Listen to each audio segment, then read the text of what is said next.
I work the front desk at a boutique hotel in Amsterdam, and last month an American couple checked in at midnight. The woman looked exhausted. Her husband looked furious.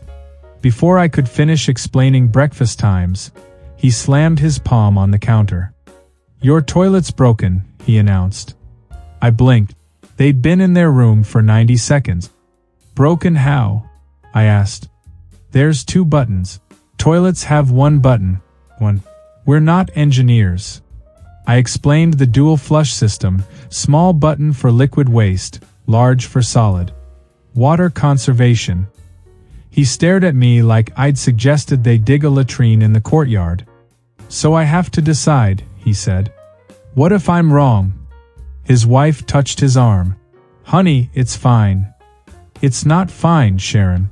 This is a toilet. It should be automatic. This is Europe. They've got centuries of plumbing experience, and they're making customers do the work." He demanded a room with an American toilet. "We don't have American toilet. We have Dutch toilets which work beautifully." I offered to demonstrate. He declined. The next morning, I found a handwritten note slipped under my office door. "Toilet still confusing. Deducting from tip." We don't have tipping in Amsterdam.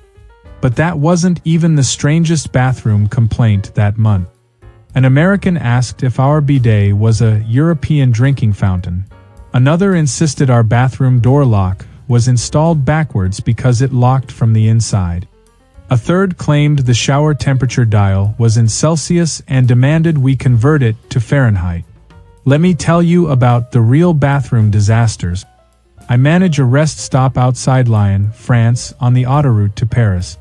We have modern toilets inside, but the outdoor facilities near the picnic area include 2 squat toilets for high-traffic emergencies. An American family pulled up in a rental van. The father marched inside, looked at the squat toilet, marched back out. "There's a hole in your bathroom floor," he told me. I explained that it was a squat toilet, common in France, hygienic, easy to clean. He cut me off. "No. That's a drain.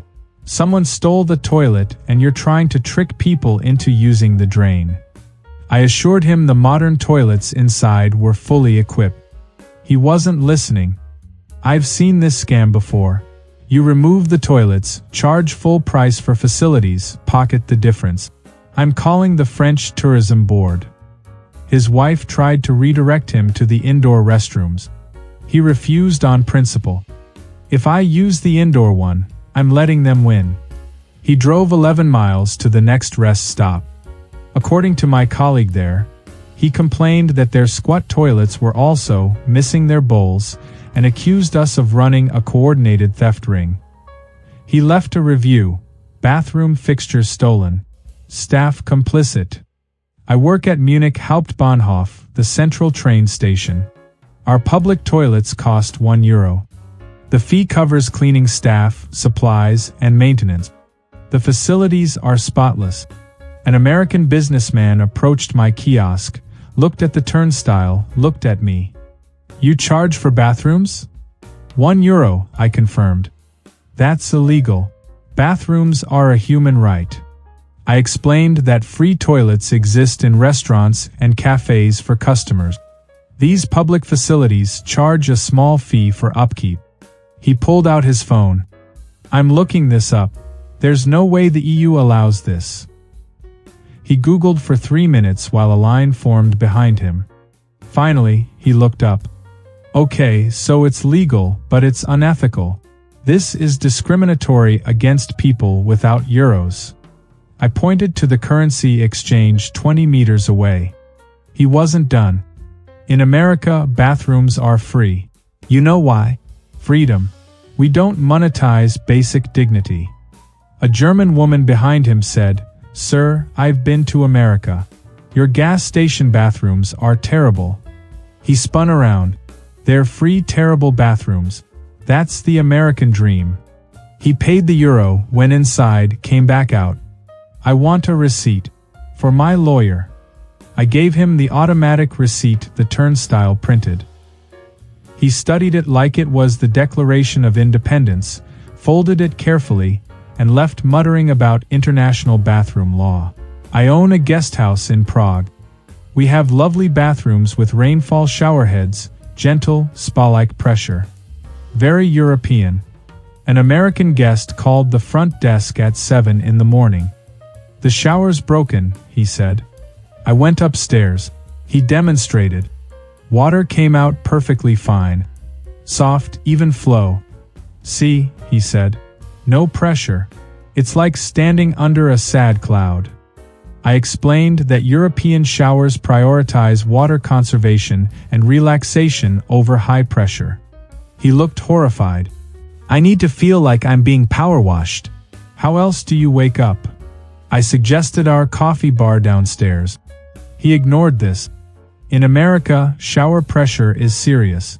You've got settings, massage, jet, rainfall. This is just fall. Where's the massage? I told him this was the European style. He asked if we had any rooms with authentic pressure. All our rooms have the same system, I said. He spent 15 minutes trying to unscrew the showerhead to fix the blockage. There was no blockage. That's just how much water comes out. He left a review. Shower broken in all rooms. Management aware but won't repair. Bring your own water pressure. I clean vacation rentals in Rome. Last summer, an American family rented a flat for a week. On checkout day, I found the bidet filled with ice and beer bottles. I called the guest to ask about the damage deposit and the unauthorized use of fixtures. What damage? He said. We didn't break anything. The bidet isn't a cooler. Long silence. The what? The bidet. The second basin in the bathroom. Another silence. You mean the tiny sink? I explained what a bidet was for. He went quiet for so long I thought the call dropped. So we've been icing our beers in a butt sink. Yes. For 6 days. Yes. And you're saying that's not what it's for? Correct. He tried to argue that if it wasn't labeled, how was he supposed to know? I pointed out that sinks aren't labeled either, but people don't wash dishes in toilet. That's different, he said. Toilets look like toilets. This looked like a beer fridge. He asked if bidets were common in Italy. I told him they're legally required in every Italian bathroom. He was appalled. So every apartment in Rome has a backup cooler and nobody uses it? That's terrible efficiency. I work as a bathroom attendant at a high-end nightclub in Berlin. I keep things tidy, offer mints and cologne, and accept tip. It's a respected job here. An American came in, washed his hands, and I offered him a towel. He jumped back like I'd offered him a snake. Whoa, personal space, man. I held the towel at arm's length. He took it, dried his hands, threw it in the basket. Why are you just standing here? He asked. I work here, I said. Work? You watch people pee. I explained my role. He looked deeply uncomfortable. This is dystopian. You're a bathroom cop. I assured him I wasn't policing anyone, just maintaining the facilities. He shook his head. In America, bathrooms are private. We don't have guards. I told him I wasn't a guard. He left without tipping, came back 5 minutes later. My friend says I'm supposed to tip you. For what? You didn't install the toilet. I explained that attendants are customary in upscale European venues. He pulled out a coin, looked at it, put it back. I'm not tipping someone for existing near a bathroom. That's enabling a broken system. He left. Came back again.